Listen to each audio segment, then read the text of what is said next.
नमस्कार दोस्तों, आज हम एक ऐसी मजेदार दुनिया के बारे में बात करेंगे जिसमें हम कभी तो हवा में उड़ते हैं, तो कभी खाई में गिर जाते हैं, और तो कभी कभी हमारे पीछे कोई भूत पड़ जाता है, और कभी हम बहुत दौड़ते रहते हैं लेकिन कहीं पहुंच नहीं पाते, एक ही जगह पर दौड़ते रहते हैं। और ऐसा लगभग हम सबके साथ होता है। और ये दुनिया है सपनों की दुनिया।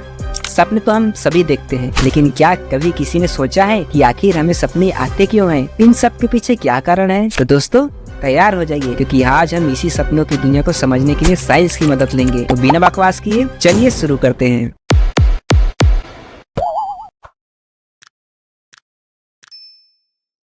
सपने तब आते हैं जब हम सोते हैं, लेकिन क्या आपको पता है हमारी नींद भी अलग अलग प्रकार की होती है। चलिए इसे थोड़ा आसान भाषा में समझते हैं। हमारी नींद के दो हिस्से होते हैं, रेम नींद और नॉन रेम नींद। रेम का मतलब होता है रैपिड आई मूवमेंट, यानी जब हमारी आंखें तेजी से हिलने लगती है, और ज्यादातर सपने इसी रेम नींद में आते हैं। जबकि नॉन रेम नींद में आंखों की मूवमेंट कम होती है और हमें सपने कम आते हैं या फिर आते ही नहीं, और अगर आ गए तो वे धुंधले होते हैं और सुबह होते ही हम उसे भूल जाते हैं। जब हम रेम नींद में होते हैं हमारा दिमाग बहुत ज्यादा एक्टिव हो जाता है, जैसे हम जाग रहे हो। इसी समय हमारा दिमाग सपनों की कहानी बनाना शुरू करता है। अब सवाल आता है कि सपने बनते कैसे हैं? दरअसल जब हम सोते हैं तो हमारा दिमाग दिन भर की सारी जानकारी को प्रोसेस करता है, और इन्हीं यादों, इमोशंस और हमारी सोच को मिलाकर सपने बनते हैं। इसका मतलब है कि अगर आपने दिन भर कोई खास काम किया या कुछ अलग देखा, तो रात को वो आपके सपनों में आ सकता है। यानी अगर आपने बहुत सारी पिज्जा खाई हो,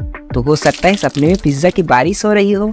अब बात करते हैं हमारे दिमाग के कौन से हिस्से सपनों के दौरान एक्टिव रहते हैं, जो हमारे सपनों को बनाते हैं। पहला है एमिगडाला, जो हमारे डर और भावनाओं को कंट्रोल करता है। इसलिए कभी कभी सपने डरावने होते हैं, कभी कभी हम खाई में गिर जाते हैं, और कभी कभी तो सैड या लव स्टोरी जैसे सपने आते हैं। दूसरा हिस्सा है हिप्पोकैम्पस, जो हमारी यादों से जुड़ा होता है। यही हिस्सा हमें हमारे सपनों में पुरानी बातें याद दिलाता है। इसलिए हम सपनों में कभी ऐसे लोगों को देखते हैं जिन्हें हम बहुत पहले मिले हों।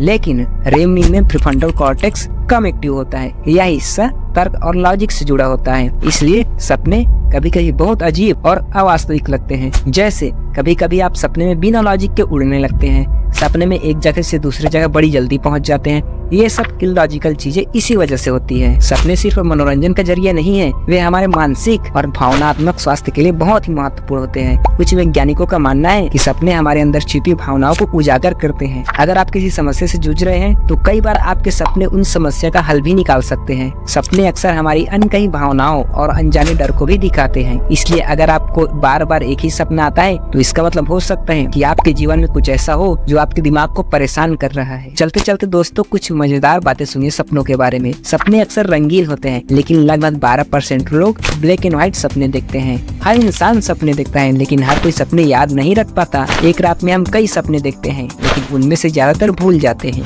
सपने केवल कुछ सेकंड या मिनट्स के ही होते हैं, भले आपको लंबे लगे। हमारे दिमाग में ऐसा कुछ भी नहीं बन सकता जो हमने पहले न देखा हो। इसलिए हमारे सपनों में जो चेहरे या दृश्य दिखते हैं, वे सभी हमारी वास्तविक जिंदगी से होते हैं, जिसे हमने पहले देखा या अनुभव किया हुआ होता है। तो दोस्तों अब आपको पता चल गया कि सपने सिर्फ हमारी कल्पना नहीं है, बल्कि हमारे दिमाग का कमाल है। सपने हमारी यादों को व्यवस्थित करते हैं, हमें भावनात्मक रूप से मजबूत बनाते हैं, और कभी कभी हमें जीवन के सवालों का जवाब भी देते हैं। दोस्तों अगर आपको ये वीडियो पसंद आई हो तो लाइक जरूर करें, चैनल को सब्सक्राइब करें, और कमेंट में बताएं कि आपको सबसे अजीब सपना कौन सा याद है। तो दोस्तों हम फिर मिलते हैं अगले वीडियो में। तब तक के लिए बाय और अपना ख्याल रखें।